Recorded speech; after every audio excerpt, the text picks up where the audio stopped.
नमस्कार दोस्तों, मैं सरिता कुमारी वॉब्स स्टडी चैनल में आप सभी का स्वागत करती हूँ। आइए दोस्तों, सीटेट या स्टेट जीके क्लास हम लोग पढ़ रहे थे डाइवर्सिटी चैप्टर को, जिसके अंतर्गत हम लोगों ने डाइवर्सिटी क्या होता है, भारत में डाइवर्सिटी के कितने प्रकार हैं, भारत में स्वरूप क्या है डाइवर्सिटी का, और इसके अंतर्गत हम लोग भारत के विभिन्न जो है पहलू को भी पढ़ रहे थे, जिसके अंतर्गत भाषा को पढ़ा हम लोगों ने, कला एवं नृत्य से संबंधित क्वेश्चन को पढ़ा हमने। अब पढ़ेंगे भौगोलिक विविधता से रिलेटेड, इससे बहुत सारा जीके कवर होगा। इसके अंतर्गत हम लोग पढ़ेंगे उत्तर भारत का हिमालय भाग, मैदानी भाग, रेगिस्तानी भाग, उसके बाद प्रायद्वीपीय भाग, तटीय भाग और द्वीपीय भाग का अध्ययन करेंगे। इसमें बहुत सारा जीके कवर होगा। तो चलिए स्टार्ट करते हैं दोस्तों। भारत में जो है विविधता के विभिन्न पहलू से संबंधित महत्वपूर्ण जीके को हम पढ़ेंगे। सबसे पहले हिमालय की विशेषता की बात कर लेते हैं। इससे बहुत सारा एग्जाम में क्वेश्चन पूछा जाता है विशेषता से, हिमालय की विशेषता से। तो चलिए स्टार्ट करते हैं। हिमालय जो है, हिमालय पूर्व पश्चिम दिशा में विस्तृत दुनिया की सबसे लंबी पर्वत श्रेणी है। पूर्व पश्चिम दिशा में यानी ऐसे विस्तृत है पूर्व पश्चिम दिशा में। और एंडीज़ का अगर हम बात करते हैं तो उत्तर दक्षिण दिशा में एंडीज़ विस्तृत है। रॉकी की बात करें तो उत्तर दक्षिण दिशा में विस्तृत है। ग्रेट डिवाइडिंग रेंज की बात करते हैं तो ये भी उत्तर दक्षिण दिशा में विस्तृत है। यूराल पर्वत की बात करें तो उत्तर दक्षिण दिशा में स्थित है। इस तरह से जितने भी Andes, Rocky, great dividing range और यूराल पर्वत, ये सब उत्तर दक्षिण दिशा में विस्तृत है। लेकिन अपना हिमालय जो है ये पूर्व पश्चिम दिशा में विस्तृत है। याद रखना है दोस्तों इस बात को, ये सबसे बड़ी विशेषता है। अब इसकी लंबाई जो है 2500 किलोमीटर है हिमालय की, और इनका जो विस्तार है, यहाँ पे देखिए जम्मू कश्मीर में एक भाग है। जम्मू कश्मीर में एक पर्वत है, नंगा पर्वत, चोटी है, उसका नाम है नंगा पर्वत। हिमालय की सबसे पश्चिमी में, यानी हिमालय की सबसे पश्चिमी में ये है नंगा पर्वत। वहाँ से लेकर के हिमालय के सबसे पूर्वी छोर, यहाँ पर हिमालय के सबसे पूर्वी छोर में नामचावरा एक पठार है, तिब्बती पठार है, तिब्बत में है, यहाँ तक विस्तृत है। हिमालय जो है जम्मू कश्मीर में नागा पर्वत है जो कि एक चोटी है, और सबसे पश्चिम में, और जो पूरब में है नामचावरा जो कि तिब्बत में स्थित है, वहाँ तक विस्तृत है।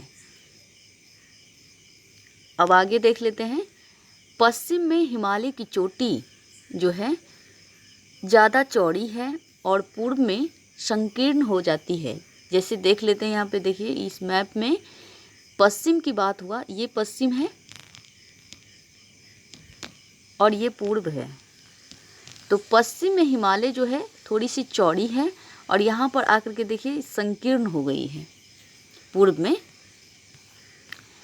उसके बाद हिमालय का क्षेत्रफल जो है 5 लाख वर्ग किलोमीटर है। याद रखना है कितना, 5 लाख वर्ग किलोमीटर। हिमालय पूर्व और पश्चिम छोर पर दक्षिणावर्ती मोड़ को दर्शाता है। हिमालय जो है पूर्व और पश्चिमी छोर, क्योंकि पूर्व और पश्चिम दिशा में विस्तृत है हिमालय, तो यहाँ पर देख लीजिए हिमालय पूर्व यानी इधर पूर्व और पश्चिमी दिशा में जो है ऐसे करके मुड़ गई है, ये हिमालय है, और दक्षिण दिशा की ओर मुड़ गई है, तो इसीलिए कहते हैं कि दक्षिणावर्ती मोड़ को दर्शाता है। और पश्चिम में भी 2 चोटी मुड़ गई है दक्षिण दिशा में। तो इसको थोड़ा डिटेल से पढ़ते हैं। हिमालय पूर्व और पश्चिम में दक्षिणावर्ती मोड़ को दर्शाता है। तो जो चोटी, जो पर्वत की जो चोटी है यानी श्रेणी है, वो जो मुड़ गई है, तो पूर्वी छोर पर जो मुड़ी, उसमें विभिन्न राज्यों में विभिन्न नाम से इस चोटी को या इस श्रेणी को जाना जाता है। और पश्चिमी छोर पर दक्षिणावर्ती जो मोड़ दर्शाता है, यानी दक्षिण की तरफ जो चोटी मुड़ गया है, उसमें पाकिस्तान में एक चला गया और एक अफ़गानिस्तान में गया। यहाँ पे देख लीजिए मैप में देख लेते हैं। ये पश्चिम है, पश्चिम की तरफ जो चोटी दक्षिण की तरफ मुड़ गई है हिमालय की कुछ भाग, एक चला गया अफ़गानिस्तान में और एक चला गया पाकिस्तान में। इस तरह से जो अफ़गानिस्तान में गया है उसको कहते हैं हिंदू कुश पर्वत। अफ़गानिस्तान में जो भाग गया उसको हिंदू कुश पर्वत कहते हैं, और पाकिस्तान में जो पर्वत श्रेणी का कुछ भाग चला गया है, दक्षिणावर्ती मुड़ गया है, तो उसे कहते हैं सुलेमान पर्वत। इसी प्रकार मिजोरम में जो पूर्वी भाग में मिजोरम में गया उसको मिजो पहाड़ी के नाम से जाना जाता है। मणिपुर में जो गया उसको मणिपुरी पहाड़ी के नाम से जाना जाता है। नागालैंड में जो गया उसको नागा पहाड़ी के नाम से जाना जाता है। अरुणाचल प्रदेश में गया तो पटगोई बूम पहाड़ी के नाम से जाना जाता है, और म्यांमार में गया तो अराकाम योम पर्वत के नाम से इसे जाना जाता है। इस तरह से हिमालय की ये सब विशेषताएं हैं। हिमालय एक नवीन मोड़दार अथवा वलित पर्वत है। ऐसा हम लोगों ने देखा कि दक्षिणावर्ती मोड़ को दर्शाता है तो मोड़दार पर्वत है, और नवीन पर्वत भी है या वलय पर्वत कह सकते हैं। हिमालय का निर्माण सेनोजोइक महाकाव्य में हुआ है। याद रखना है दोस्तों, सेनोजोइक महाकाव्य में हिमालय का सबसे अच्छा व्याख्या जो है, यानी निर्माण के बारे में जो व्याख्या दिया है, कोवर नामक जो है भूवैज्ञानिक ने दिया है। इन्होंने भू संतति सिद्धांत दिया है, और इनका कहना है कि आज जहाँ पर हिमालय पर्वत है वहाँ पहले तिथित सागर था, और इस तिथित सागर को इन्होंने तैथित भू संतति का नाम दिया। और इनके अनुसार जो है तैथिस भू संतति जो है उत्तर में, तैथित भू संतति के उत्तर में जो है अंगारा लैंड और दक्षिण में गोंडवाना लैंड है, और इन दोनों के बीच नदियाँ बहती थी। जो नदियाँ जो है भारी मात्रा में अवसाद लाते गई और जमा करते गई, और इस तरह से भारत का विस्तार हुआ।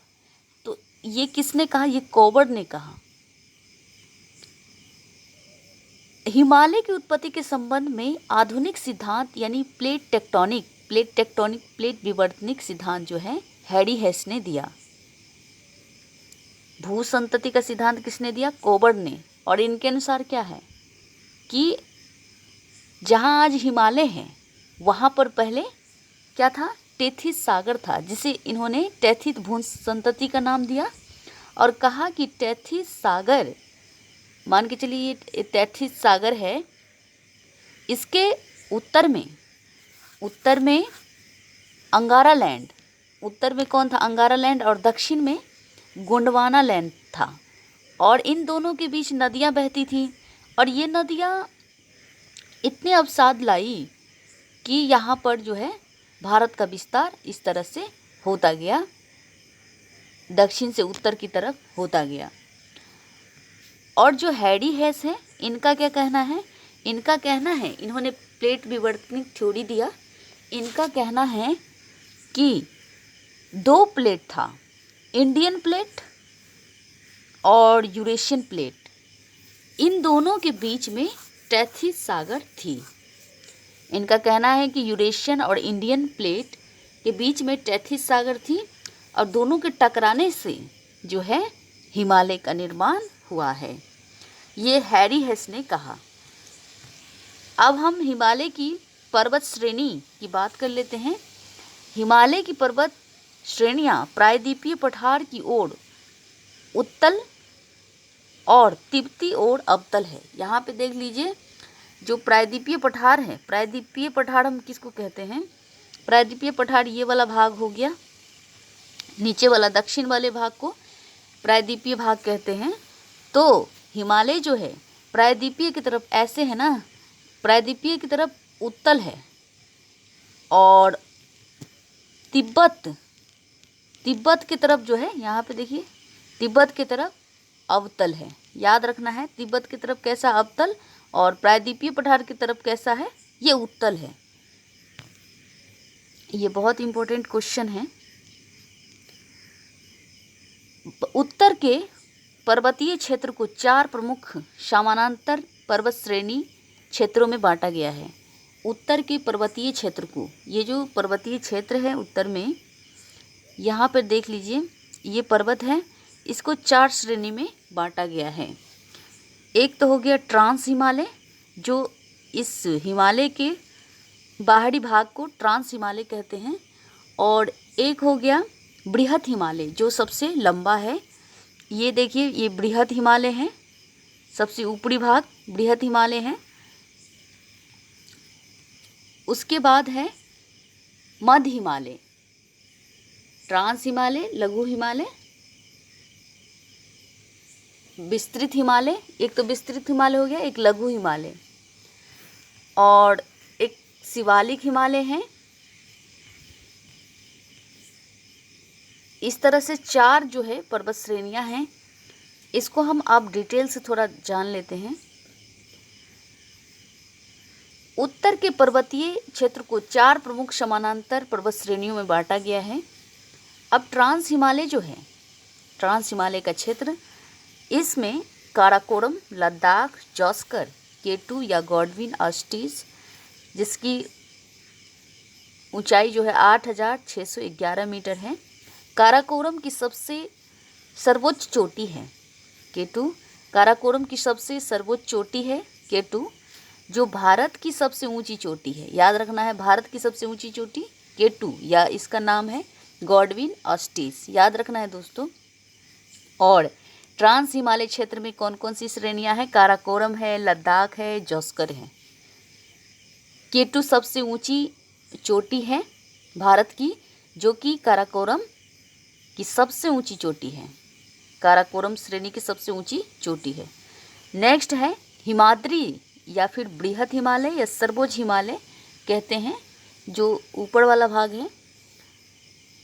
विश्व की सबसे ऊंची चोटी एवरेस्ट, हम जानते हैं विश्व की सबसे ऊंची चोटी कौन सा है? एवरेस्ट है, माउंट एवरेस्ट। इसी पर्वत श्रेणी में स्थित है। किसमें?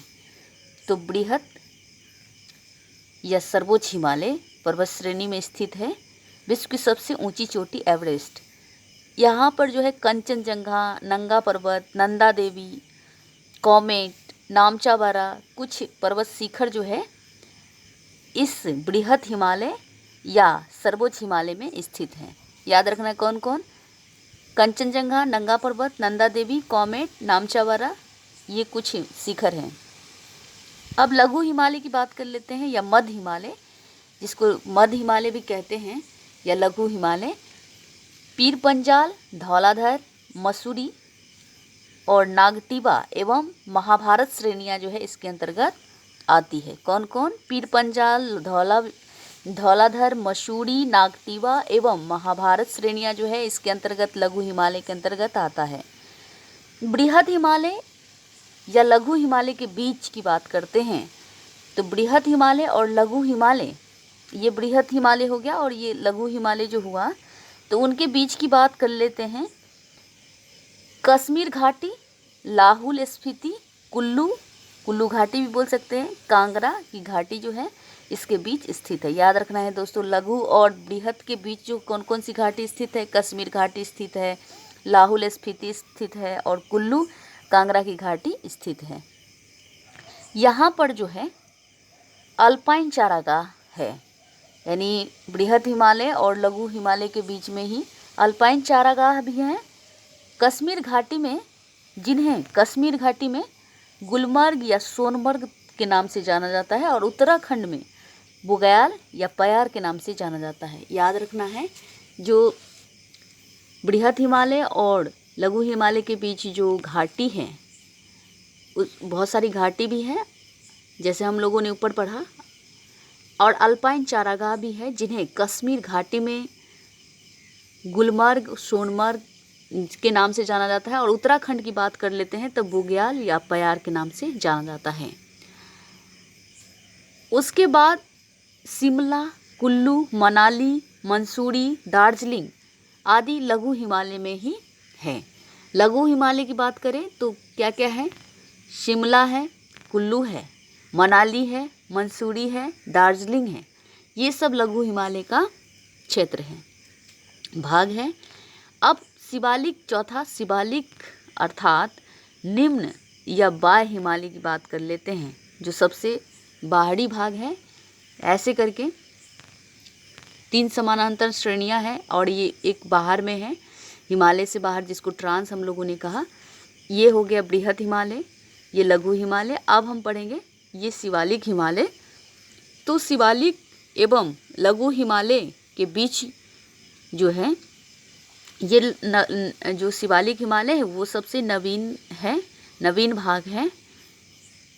और शिवालिक, ये हो गया शिवालिक, और ये लघु हिमालय, ये दोनों बीच की बात करते हैं। जो घाटी है, कौन कौन सा, काठमांडू घाटी स्थित है। पश्चिम में इन्हें दून या द्वार कहा जाता है। इसके मतलब बीच में जो है एक घाटी है, क्या घाटी का नाम क्या है, काठमांडू घाटी। इसको पश्चिम में, पश्चिम वाले लोग जो हैं दून या द्वार कहा जाता है इसको। देहरादून जैसे कि हरिद्वार। शिवालिक के निचले भाग को तराई कहते हैं। शिवालिक के निचले भाग को क्या कहते हैं, तराई कहते हैं। बृहत हिमालय लघु हिमालय से मेन सेंट्रल थ्रस्ट के द्वारा अलग होती है। याद रखना है दोस्तों, यहाँ पे मैप में देख लीजिए, बृहत हिमालय और लघु हिमालय की बात है। तो यहाँ देखिए, ये देखिए बृहत हिमालय ये हो गया ऊपर वाला पोर्शन, और लघु हिमालय नीचे वाला, उसके नीचे में है शिवालिक। तो बृहत हिमालय और लघु हिमालय जो है मेन सेंट्रल थ्रस्ट के द्वारा अलग होती है। उसके बाद बात करते हैं लघु हिमालय और शिवालिक मेन बाउंड्री फॉल्ट के द्वारा अलग होती है। तो यहाँ 3 जो था, ये हो गया बृहत, लघु और शिवालिक। तो इन दोनों, ये जो लघु और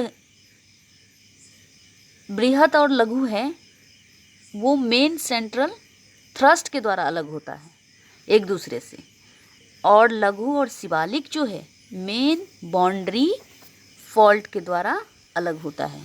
उम्मीद करते हैं याद हो गया होगा।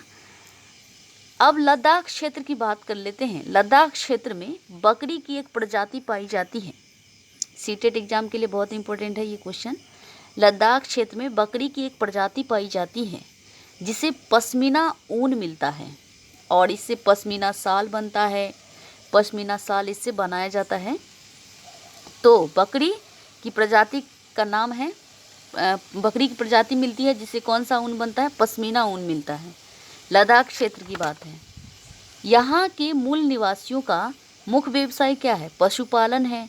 गाय, भेड़, बकरी आदि पालते हैं। वे इससे बने चीज़ों का व्यापार भी करते हैं। लद्दाख क्षेत्र की बात कर रही हूँ।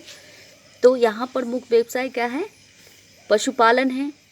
गाय, भेड़, बकरी याक इत्यादि पालते हैं यहाँ के लोग, और इससे बने चीज़ों का व्यापार भी करते हैं। यहाँ के लोग का मुख्य भोज पदार्थ, दूध से बने पदार्थ वो मांस होता है। क्योंकि पालेंगे तो दूध खाएगा और मांस भी, भेड़ बकरी पालते हैं। लद्दाख को छोटा तिब्बत व भारत का तिब्बत भी कहा जाता है। याद रखना है, लद्दाख के बारे में बात कर रही हूँ। तो लद्दाख को जो है छोटा तिब्बत के नाम से भी जाना जाता है और भारत का तिब्बत के नाम से भी जाना जाता है। तिब्बत के पठार को पामीर का पठार या विश्व की छत कहा जाता है। किसको कहा जाता है, तिब्बत के पठार को पामीर का पठार या विश्व की छत कहा जाता है। उसके बाद तिब्बत बौद्ध धर्म के अनुयायियों का मुख्य देश है। अब हम तिब्बत की बात कर रहे हैं। तिब्बत क्या है, बौद्ध धर्म के अनुयायियों का मुख्य देश है। यहाँ बौद्ध धर्म लद्दाख के रास्ते तिब्बत पहुँचा था। उसके बाद भारत में तिब्बती समाज का राजनीतिक व सांस्कृतिक केंद्र जो है हिमाचल प्रदेश में स्थित धर्मशाला है। भारत में तिब्बती समाज का राजनीतिक व सांस्कृतिक केंद्र कौन सा है, हिमाचल प्रदेश में स्थित है धर्मशाला वो है। अब मैदानी भाग की बात कर लेते हैं। मैदानी भाग से कुछ ज़्यादा क्वेश्चन नहीं बनेगा, समझ लेते हैं। मैदानी भाग में यह भारत में कृषि उत्पाद में विविधता, सर्वाधिक जनसंख्या सर्वाधिक खनिज उत्पादन के लिए प्रसिद्ध है। अभी हम यहाँ पर इतना ही समझेंगे। आगे नेक्स्ट चैप्टर में जो है मैदानी भाग का डिटेल में अध्ययन करेंगे। मैदानी भाग जो है क्या है, यह भारत में कृषि उत्पाद के लिए, कृषि उत्पाद में जो विभिन्नता पाई जाती है, कहीं पर कहीं पर फल ज़्यादा होता है, कहीं पर जो है चावल दाल ज़्यादा होता है, कहीं नारियल ज़्यादा होता है, कहीं मसाला ज़्यादा होता है। इस तरह से कृषि उत्पाद में जो विविधता है भारत में पाई जाती है मैदानी भाग में, क्योंकि कृषि तो मैदानी भाग में किया जाएगा ना। और सर्वाधिक जनसंख्या, सर्वाधिक खनिज उत्पादन के लिए प्रसिद्ध है ये मैदानी भाग। अब रेगिस्तानी भाग की बात कर लेते हैं। तो रेगिस्तान भाग में जो है ये जो है भारत के उत्तर पश्चिम में गर्म रेगिस्तानी भाग है। भारत के उत्तर पश्चिम जैसे हम बात करते हैं तो ये देखिए उत्तर भाग हो गया, ये उत्तर हुआ और ये पश्चिम हुआ, तो ये वाला भाग उत्तर पश्चिम कहलाता है। उत्तर पश्चिम में गर्म मरुस्थल थार मरुस्थल है, जो राजस्थान के जैसलमेर में स्थित है। जैसलमेर भारत का सबसे गर्म स्थान भी है। अगर हम विश्व की बात करते हैं तो गर्म मरुस्थल कौन सा है, सहारा है विश्व में। प्रायद्वीपीय भाग की बात कर लेते हैं। प्रायद्वीपीय भाग यानी दक्षिण का भाग, ये भारत है, ये प्रायद्वीपीय भाग हो गया। भारतीय प्रायद्वीप विश्व का दूसरा सबसे बड़ा प्रायद्वीप है। याद रखना है दोस्तों, भारत का जो प्रायद्वीप है यानी दक्षिण का भाग जो है भारत का विश्व का दूसरा सबसे बड़ा प्रायद्वीप में से एक है। तटीय भाग जो है, अब बात करते हैं तटीय भाग की, तो भारत की कुल तटीय सीमा की लंबाई 7516.6 किलोमीटर जो है और मुख्य तटीय भाग की लंबाई की बात करते हैं तो 6100 किलोमीटर है। भारत में कुल जो है 9 तटीय राज्य हैं। 9 तटीय राज्य में से 4 जो है पूर्वी भाग में है और 5 जो है पश्चिमी भाग में है। तटीय राज्य ऐसे करके हैं, ये भारत है, मान के चलिए ये भारत का मतलब प्रायद्वीपीय भाग है। तो पूर्वी भाग, ये वाला पूर्वी भाग हो गया, यहाँ 4 है, 4 राज्य हैं और पश्चिमी भाग में 5 राज्य हैं। तो 4 राज्य कौन कौन है पूर्वी भाग में, तमिलनाडु है, आंध्र प्रदेश, उड़ीसा, पश्चिम बंगाल। मैप याद है भारत का तो आप समझ लीजिए कि तमिलनाडु, यहाँ तमिलनाडु है। आंध्र प्रदेश की बात करते हैं तो यहाँ 2 भाग में बट गया है, तेलंगाना हो गया, ये आंध्र प्रदेश है। उसके बाद उड़ीसा है ऊपर और यहाँ जाके पश्चिम बंगाल है। अगर हम पश्चिम की बात कर लेते हैं, पश्चिमी भाग की, तो 5 राज्य हैं यहाँ पर। तो गुजरात, यहाँ गुजरात है, उसके बाद कर्नाटक है, गुजरात, महाराष्ट्र है, कर्नाटक है, गोवा है पहले, तब कर्नाटक है, केरल है उसके बाद। तो ये 5 राज्य जो है ये पश्चिम में है। और इसमें सबसे बड़ा तटीय राज्य की बात करते हैं तो गुजरात है और सबसे छोटा तो गोवा। तटीय राज्य में अगर पूछ देगा सबसे बड़ा तटीय राज्य कौन सा है तो ये गुजरात है और सबसे छोटा कौन सा है तो गोवा है, याद रखना है। अब द्वीपीय भाग की बात कर लेते हैं। द्वीपीय भाग में 2 क्वेश्चन बनेगा डाइवर्सिटी से। भारत में जो है अरब सागर और बंगाल की खाड़ी में द्वीपीय भाग स्थित है। ये अगर भारत है, इधर अरब सागर है और ये बंगाल की खाड़ी है इधर, यहाँ पर हिंद महासागर है। तो अरब सागर, बंगाल की खाड़ी से भारत घिरा हुआ है, दक्षिणी भाग भारत का। तो इसी को द्वीपीय भाग कहते हैं। द्वीपीय भाग में यहाँ पे बंगाल की खाड़ी है, तो यहाँ पे अंडमान निकोबार द्वीप समूह स्थित है और यहाँ पे अरब सागर में लक्षद्वीप है। लक्षद्वीप, अरब सागर में लक्षद्वीप है और बंगाल की खाड़ी में अंडमान निकोबार द्वीप समूह है। बंगाल की खाड़ी में देखिए अंडमान निकोबार और अरब सागर में लक्षद्वीप। विविधता व एकता एवं भेदभाव से संबंधित अब कुछ प्रमुख तत्व को समझते हैं। कुछ तत्व हैं जो एग्जाम में पूछे जाते हैं। विविधता एवं एकता के बारे में जवाहरलाल नेहरू का अपना विचार है। उन्होंने भारत की खोज पुस्तक में उनकी पुस्तक का नाम है भारत की खोज। इस पुस्तक में उन्होंने भारत में अनेकता में एकता का विचार जो है प्रकट किया है। उन्होंने कहा कि भारत में विविधता है बट उसमें एकता है। ये किसने कहा? जवाहरलाल नेहरू ने कहा। रविन्द्रनाथ टैगोर की बात कर लेते हैं तो उन्होंने अपने राष्ट्रगान में भारतीय एकता को प्रदर्शित किया है। उसके बाद विश्व में 8 प्रमुख धर्म हैं: ईसाई धर्म, इस्लाम धर्म, यहूदी धर्म, हिंदू, बौद्ध, जैन, सिख और फारसी। ये 8 मुख्य धर्म हैं, जिसमें से भारत में इन सभी 8 धर्मों के अनुयायी हैं, अपने अपने अनुयायी हैं, जिसमें 6 जो है अल्पसंख्यक धर्म हैं। इस्लाम जो अल्पसंख्यक धर्म है, इस्लाम, सिख, बौद्ध, जैन, ईसाई और फारसी। कौन कौन? इस्लाम, सिख, बौद्ध, जैन, ईसाई और फारसी, ये अल्पसंख्यक धर्म हैं। भारत में लगभग 1600 से ज़्यादा लैंग्वेज बोली जाती है। डॉक्टर भीमराव अंबेडकर की बात कर लेते हैं तो इन्होंने भी एकता की बात कही है।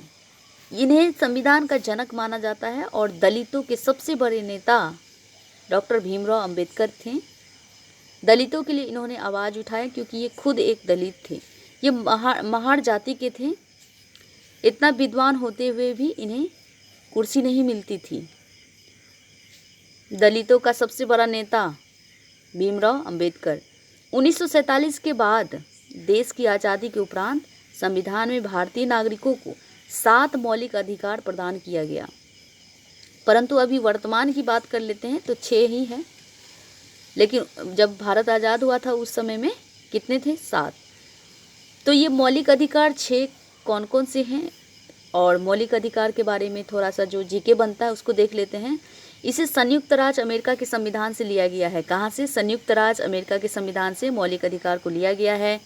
भाग 3 में वर्णित है और अनुच्छेद 12 से 35 के अंतर्गत इसको रखा गया है। याद रखना है दोस्तों, ये सारा इम्पोर्टेंट है। संयुक्त राज्य अमेरिका से लिया गया है, ये भी इम्पोर्टेंट है। भाग 3 में रखा गया है और अनुच्छेद 12 से 35 के बीच है। इसे मूल अधिकारों का जन्मदाता कहा जाता है। मूल अधिकारों का इसे जन्मदाता कहा जाता है। और ये मौलिक अधिकार जो हैं, मौलिक अधिकार अब समझते हैं। मौलिक अधिकार जो 6 हैं उसको समझते हैं। समता या समानता का अधिकार अनुच्छेद कितना में है? 14 से 18 में है। स्वतंत्रता का अधिकार अनुच्छेद 19 से 22 में है। शोषण के विरुद्ध अधिकार जो है 23 से 24 में है। उसके बाद धार्मिक स्वतंत्रता की बात कर लेते हैं तो ये अनुच्छेद 25 से 28 में है। सांस्कृतिक या शिक्षा का अधिकार की बात कर लेते हैं तो 29 से 30 में है। और संवैधानिक उपचारों का अधिकार 32 में है। इस तरह से 6 मौलिक अधिकार हैं अभी वर्तमान में। और 7वां जो था उन्हें 1978 ईस्वी में 44वें संविधान संशोधन के द्वारा जो अधिकार था मौलिक अधिकार 7वां, उनको मतलब वो किस अनुच्छेद में था? 31 एवं 19 के क में वर्णित था, जिसे अब ये 7वां था संपत्ति का अधिकार, मौलिक अधिकार था, अनुच्छेद 31 से या 19 के क में वर्णित था। इसको हटा करके 1978 44वें संशोधन में इसको हटा करके 301 ए या क कर सकते हैं के अंतर्गत कानूनी अधिकार का दर्जा दे दिया गया।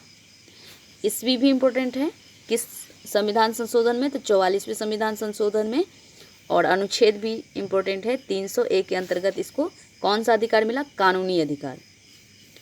भारत में विविधता और एकता की जो कुछ प्रमुख समस्याएं हैं इसको भी समझते हैं। कौन कौन सी समस्याएं हैं जो भारत में विविधता में एकता को जो है अवरुद्ध करती हैं, या कौन कौन सी चुनौती है? जैसे जातिवाद है जो भारत में विविधता व एकता के समक्ष एक चुनौती बनी हुई है। क्षेत्रीयवाद है, भाषावाद है, सांप्रदायिकता है। उसके बाद नक्सलवाद या आतंकवाद है, क्षेत्रीयवाद है, भ्रष्टाचार है। ये सब भारत में विविधता में एकता में बाधक है, चुनौती है के समक्ष। भाई भतीजावाद है, अशिक्षा है, निरक्षरता है, गरीबी है, बेरोजगारी है। ये सब समस्याएं भारत में है। उम्मीद करते हैं दोस्तों आप लोगों को अच्छा लगा होगा। अच्छा लगता है दोस्तों लाइक, सब्सक्राइब, कमेंट, शेयर ज़रूर करें, ताकि मैं आप लोगों के लिए इससे भी बेहतरीन वीडियो लाने का प्रयास करूँगी। मिलते हैं नेक्स्ट वीडियो में। आप लोग शीटेट का जीके देखते रहिए, इससे बहुत सारा जीके कवर होगा। जिन लोगों ने पिछले क्लास को नहीं देखा है, डिस्क्रिप्शन में लिंक दिया हुआ है, आप देख सकते हैं। मिलते हैं नेक्स्ट वीडियो में। नमस्कार, जय हिंद, जय भारत।